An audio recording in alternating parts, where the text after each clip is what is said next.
We now are looking at lecture 7, and we're covering John chapter 6. John chapter 6 introduces us to another Passover, to two miracles, and then a very lengthy discourse by Jesus. This time it's not a monologue, but there are broken sections where the crowd interacts with Jesus and then Jesus responds. And so breaks down very nicely into a good structure. The scene behind me is that of Galilee. The Sea of Galilee is 600 feet below sea level. And so when they talk about going up to mountains, this is what they would look like. They're fairly tall hills and would provide a view of many things. This is on the southern region of the Sea of Galilee, at least in today's world. You can see some modern buildings situated there. When we look at John chapter 6, we want to start, of course, with the outline, as we always do. And so chapter 6, verse 1 through 13 recounts the Passover feeding in the wilderness. Verses 14 and 15, we have a transition away from there. Verses 16 through 21 is the sign of Jesus walking on water. And then we again have another transition, verses 22 through 24, which I call the transition to Canaan. The reason being that the entire feeding in the wilderness and crossing the water is a reminiscent and an echo of Moses feeding the multitude with manna, and manna becomes the discussion later on, and crossing of the water, crossing of the Red Sea, or if you prefer, Joshua leading them into Canaan over the Jordan, as it is also at its upper banks and a floodwater that is crossed.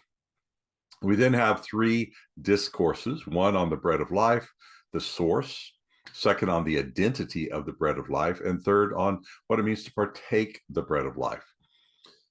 So that's verses 25 through 40, 41 through 51, and 52 through 59.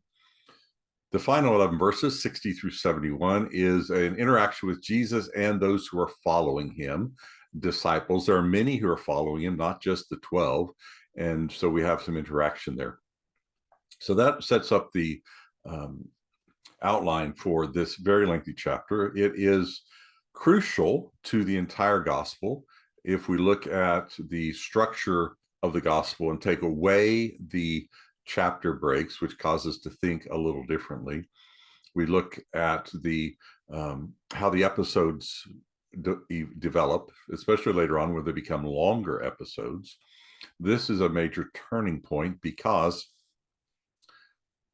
in this particular case, John 6 is central to the structure of the gospel and focuses on a crucial moment when many disciples, those who are following him, depart and no longer follow him because he is becoming too difficult in his teachings. We look at the themes that are developing in verses 1 through 13. One of the themes is the multitude. We have a large number of people, a very massive number of people, perhaps too large to count might be the emphasis there. But we find that the story begins once again with an indication of Passover. So we have an after these things, Jesus went away, he goes up the mountain, and then verse 5, the Passover, the feast of the Jews, was near. And so Passover is reminiscent of Moses delivering the people from Egypt, going out into the wilderness journeys. And here he is on the other side of the Sea of Galilee. So at least at this point, on the second Passover in the Gospel of John, Jesus does not go to Jerusalem, which may be good given his interaction the first time in chapter 2. The other of the major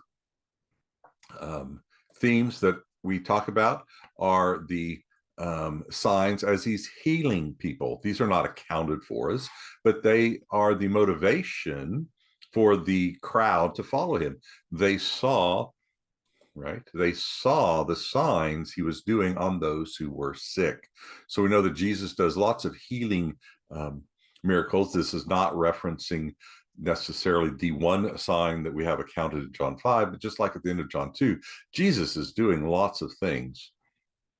And the people are seeing that. And so they're talking about Jesus to others, and they're following him, thinking that he is perhaps even the Messiah that they have been looking for. It is the Passover, and he has a very interesting story in the feeding where he wants to test or check his disciples. Now, the two that are mentioned, very interesting, are two of the five who followed him at the beginning.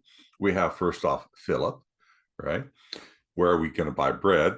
Philip, being from that region of Galilee, might know something about the land. But Andrew, the brother of Simon Peter, now given that name, comes with some resources. So we have the encounter of Philip and Andrew and how they respond to Jesus' situation in perhaps two different ways. One saying, we don't have much. The other going, don't have much, but we could maybe do something with it. So we have that particular element in there. And then we have, of course, the feeding of the 5,000. Now, there is no Last Supper in John, what we might call the Lord's Supper, where he breaks the bread and has the cup of the covenant situation. But what we do have here, and what some people want to say this is the Last Supper in John, is that Jesus uses a word to give thanks, the Eucharisto. And that's why many denominations within Christianity might call the Lord's Supper the Eucharist, the breaking of the bread, which actually means the giving of thanks, to give thanks. So give thanks for that which is there.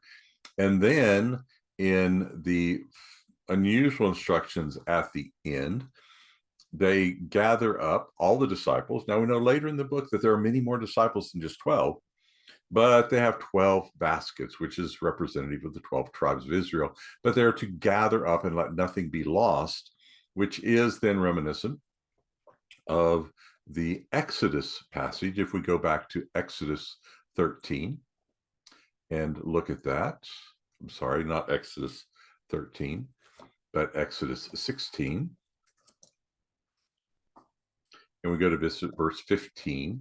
One of the instructions, as they have crossed the Red Sea, haven't done that yet in John, but in Exodus they have, that the food comes out. And we are to gather it in the morning and measure what they are to have. And so not leave any of it until morning, right? They're not to let anything go to waste, as it was. And so some of them gathered more and didn't need it, and it was wasted. And so here we have in the account in John an idea of gathering it up so it is not wasted. And they then have food for another day. So perhaps even a Sabbath meal where you would gather extra on that day. We go to verses 14 and 15. We have the reference to the sign, and the people seeing this get extremely excited and go, this must be the prophet. And that was one of the terms that John uses early on. The prophet who is to come into the world. So it's a very important saying, as we will see later on, that he has come, the one that Moses foretold would appear.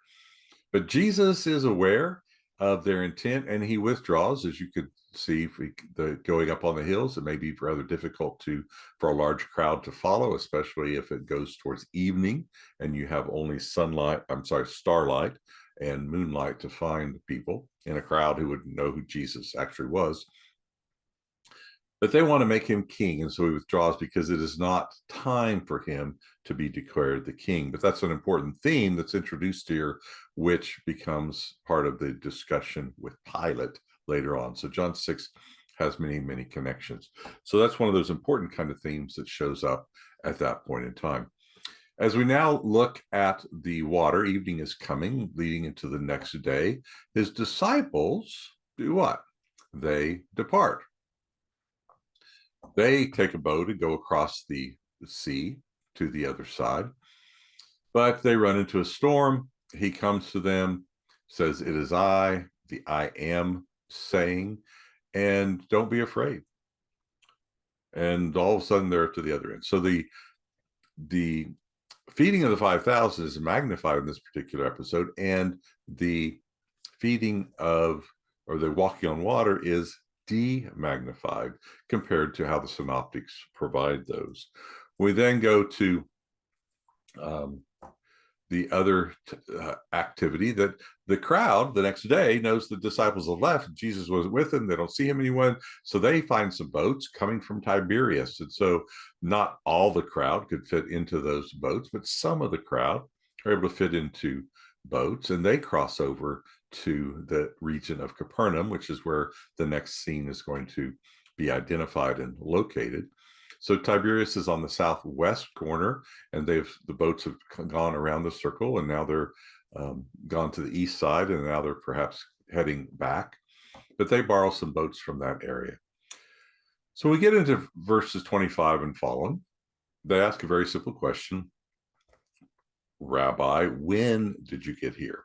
So they instruct him as rabbi, much like the two disciples of John the Baptizer at the beginning, who ask where he is staying, but they're kind of like, "How did you get here?" And so the question is, when did you get here? And Jesus doesn't even answer that question. What we have instead is the first truly, truly statement since John 3. We have this truly, truly statement. In verse 26 and 32, he has two of those. There are several more that happen in this discussion. So he says, "You're not seeking me because wondering when I got here. You're seeking me because you want more food." That's pretty much it. And so there's a discussion about the food that takes place. There are some loaves that he discusses, right? The idea of these things. So they ask a question and they say, "What will you do now for a sign?" Now they just ate, but that doesn't count. They want another sign, which is reminiscent again of those who questioned Jesus in the temple. After he cleared the temple, and after he had done the water to wine in early chapter 2, they want another sign to show that he has the authority to do this.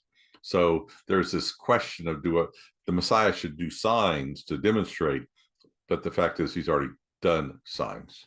And so he says, "Truly, truly, I say to you, it's not Moses who gives you the bread out of heaven, but my Father gives you the true bread." And then he talks about those, and they say, "Well, we want this bread." And so there's an interest in the bread, but then he goes to describe who that is. They're not quite as interested. So we have a comparison of manna, the discussion of manna in the wilderness. That's going to be a problem later on, because Moses is brought into the scene and Jesus is being compared to Moses. John portrays Jesus as much greater than Moses, but that is always a question. We know in John 5 that there was a reference of Moses showing up as one who accused them, and they were not quite ready for that. And so the response to them is, "Give us this bread. This is the sign we want. We want more bread to eat." So we're going to take a pause there. We've gone through quite a lot of material, and then we'll come back and look at the second of those three discourses.